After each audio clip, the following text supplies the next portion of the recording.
Привет, парни! Всем добра и позитива! С вами снова я, Лавр Санек.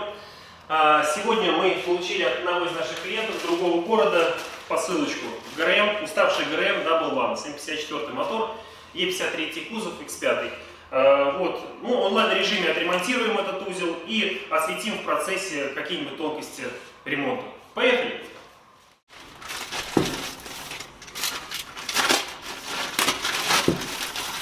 Георгий Александрович так хорошо упаковал.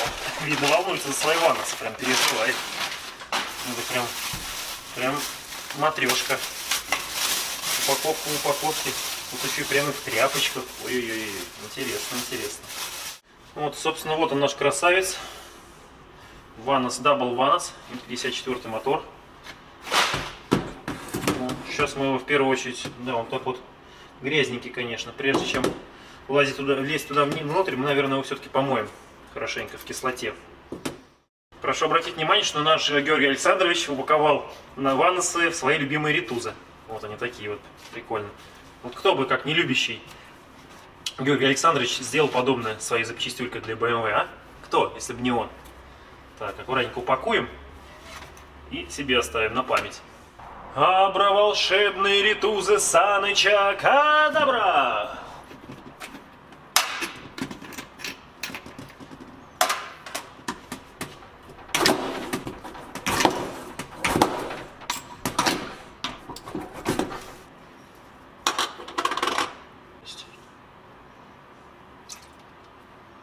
Прям эмульсия.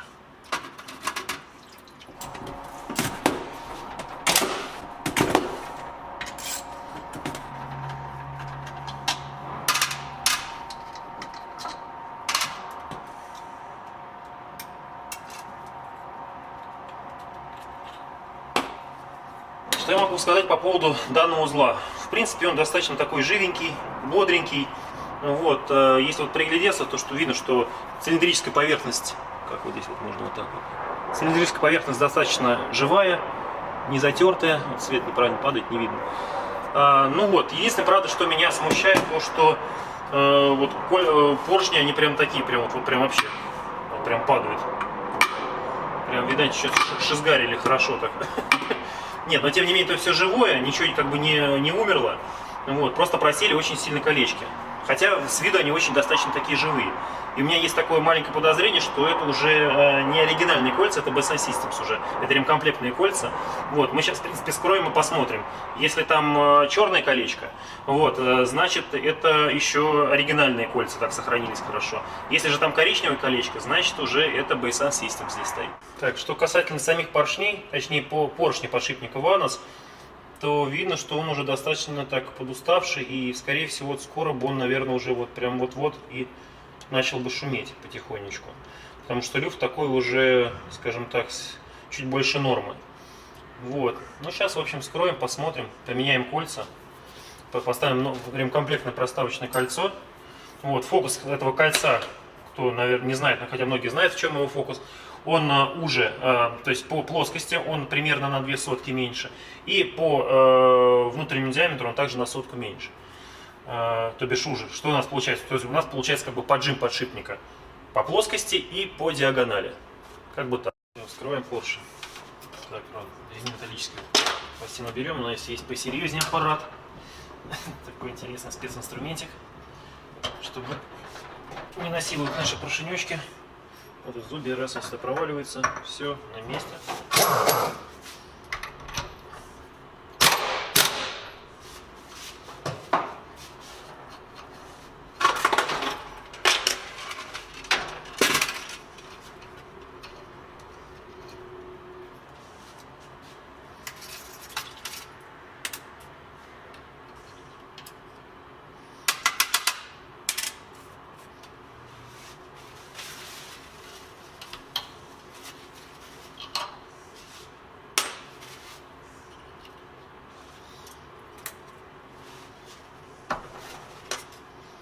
Последняя шайбочка, тоже отковырнуть и внутри там все промыть. Так. Взяв в руки штангель-циркуль и вот, допустим, колечко, которое стояло на поршне, в поршне, проставочное кольцо, мы понимаем, что кольцо поршень здесь не ремонтировался. Допустим, здесь вот можно увидеть, не знаю, можно тут как-то увидеть, нельзя. 7,3 где-то. Вот. А если мы даже на этот размер поставим ремкомплектный, мы увидим, что оно вот так вот болтается. Не знаю, видно на камеру, нет? Вот так оно все и лозит. То есть здесь, если мы прижимаем, соответственно, мы видим, что здесь 7, где-то 7,1. То бишь это говорит о том, что поршень не вскрывался, скорее всего. Вот, и кольцо здесь еще стоит оригинальное. Заменим его.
Все, поршень готов.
Все, еще один подшипник поршня Ваносов отремонтирован.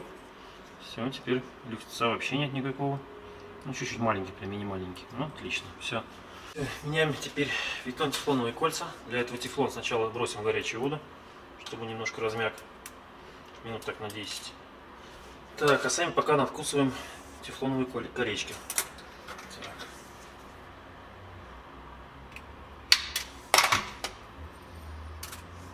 что мы видим? А мы видим черное колечко бетоновое, которое прямо жестко закоксовано, потому у нас колечко, поршень и так гулял по цилиндрической поверхности узла. Вот, то есть мы делаем вывод, что до нас сюда еще никто не лазил.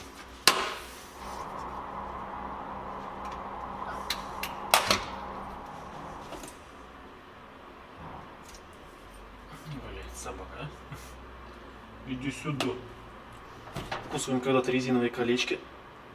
Сейчас они уже пластмассовые. Вот так. Вот, видите, они разваливаются. Что говорит уже о том, что толку от них не было никакого.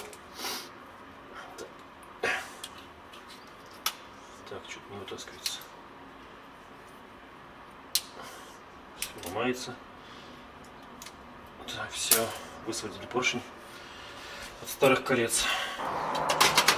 Промываем поршень.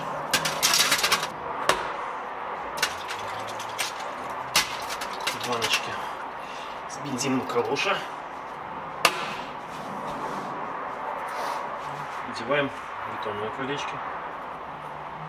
Раз. Два. Три.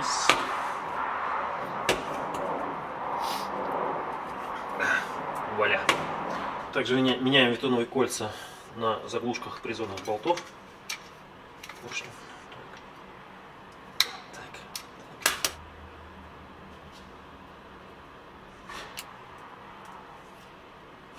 Готово. Так, тем временем наши колечки уже подразмякли и готовы к установке. Так, вмазываем все с лицом. О, да.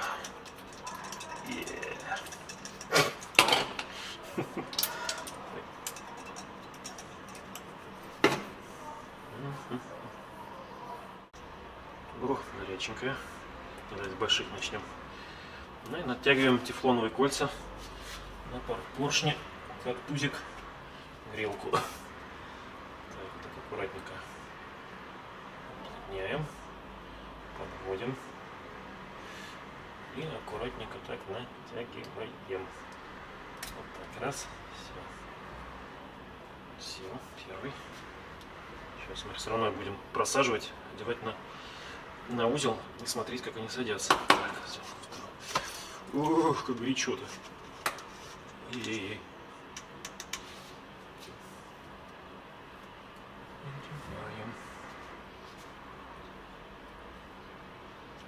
Так, аккуратненько, аккуратненько, не торопимся. И главное терпение. Так, аккуратно. Садимся, садимся. Опа, сели. Так. Вот так. Так, теперь маленькие колечки тефлоновые. Просаживаем их в канавку. Продавливаем, продавливаем. Но тут их, конечно, сложнее одевать, потому что диаметр меньше. И вероятности обломать их намного больше. Так что мы делаем это более кропотливо. Ничего не боимся. И натягиваем дальше. Вот так. Так, руки скользят, все масло. Сейчас отскочило. Вот так. Все, моя хорошая села. Так.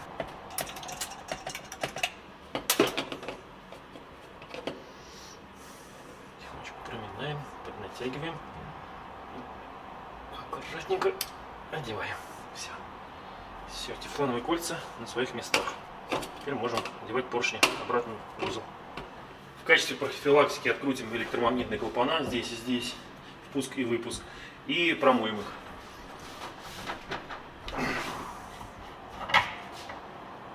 Так, ставим рабочую часть электромагнитного клапана. Вот с пружиночкой такой.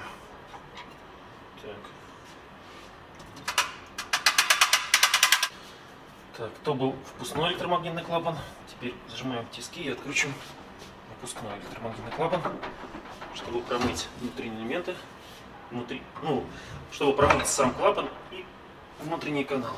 Продуть можно было.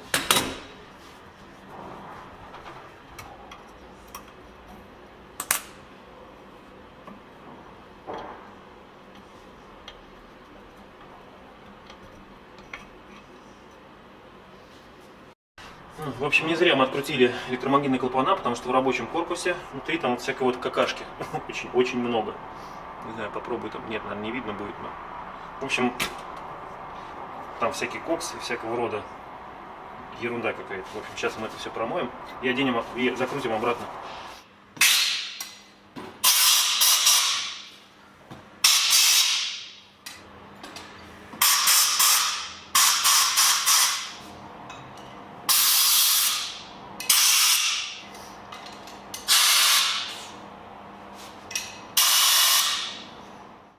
Так, теперь каналы узла девственно чисты, и мы можем накрутить обратно наши электромагнитные клапанки.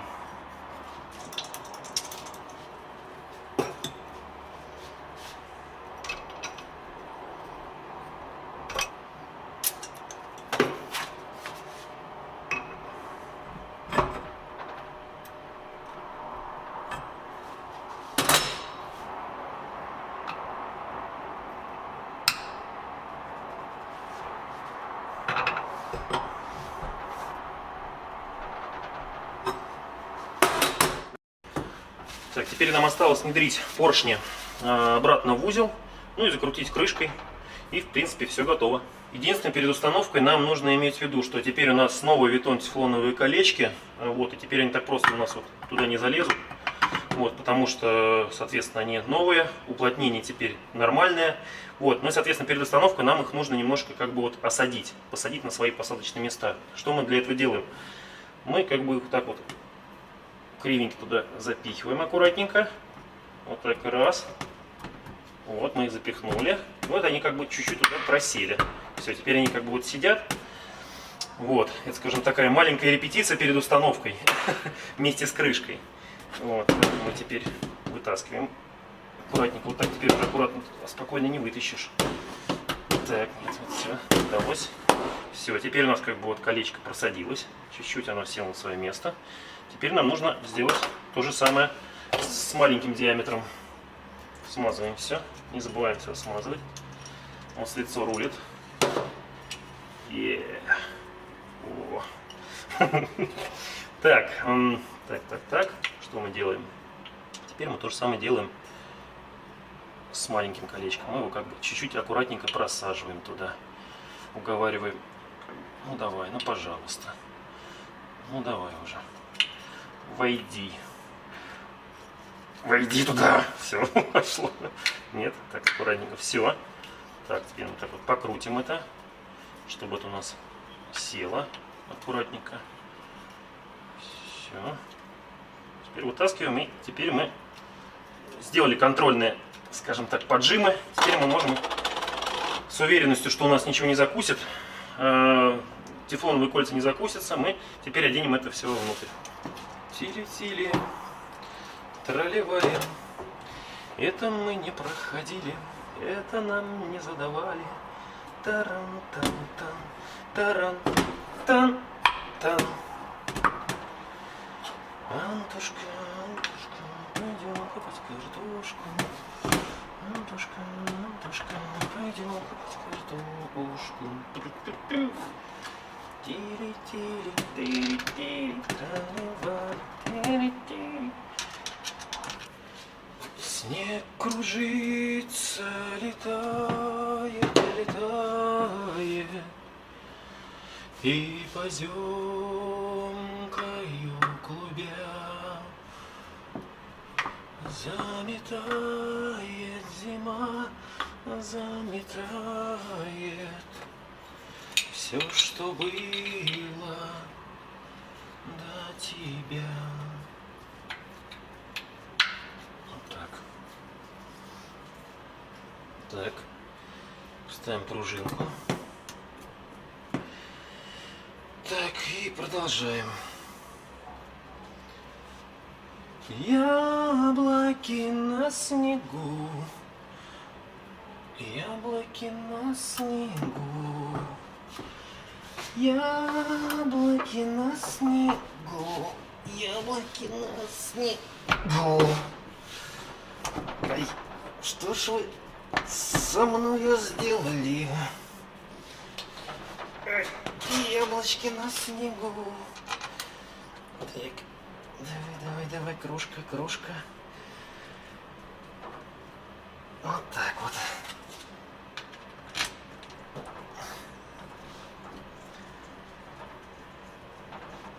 Вот, в принципе, все, можно теперь спокойно крутить вот эти болтики.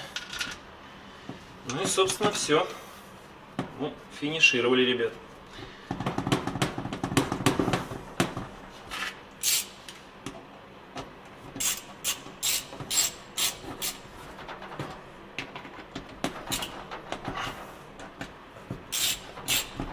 Так. Вот так по кругу. Раз, два, три, четыре. Раз, два, три, четыре, пять. Готово. Ну еще для бонуса поменяем Георгию Александровичу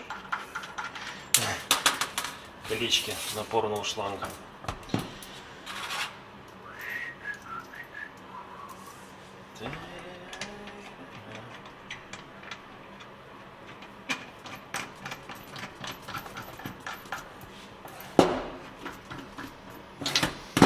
Все. Напоследок, в принципе, можно еще посмотреть и убедиться, что у нас не закусило подшипники.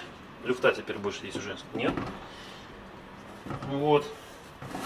Пружинка работает. Здесь поршень ходит обратно. Все, значит, силовые кольца не закусаны. Ходит плотно, но верно. Вот на это тоже продавливается, он ходит. Можно тоже подавить, ну и обратно закусывать. Все. Узел готов к установке.